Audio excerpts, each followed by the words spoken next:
Barang mewah ini jadi souvenir acara ngunduh mantu Rizky Bilar dan Lesti Kejora.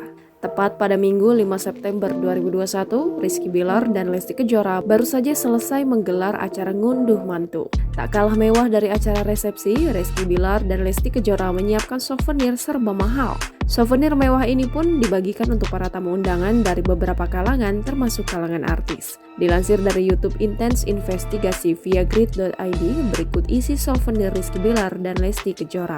Yang pertama, Rizky Bilar dan Lesti Kejora ternyata memberi sebuah gantungan seperti dompet mini untuk tempat kartu-kartu identitas. Berwarna coklat, dompet mini tersebut nampak elegan disertai dengan tulisan Leslar. Souvenir yang kedua yakni berupa hydrogel warna-warni yang dapat dijadikan sebagai hiasan di rumah. Biasanya hydrogel tersebut dapat mengembang ketika diberi air dan bisa diletakkan di dalam sebuah toples untuk pajangan. Yang ketiga, Lesti Kejora turut menghadirkan blush on bisnisnya dengan merek Purnama Beauty sebagai souvenir. Tak ketinggalan, sebuah mini gold atau emas dengan berat 0,025 gram juga menjadi souvenir dalam acara ngunduh mantu Leslar.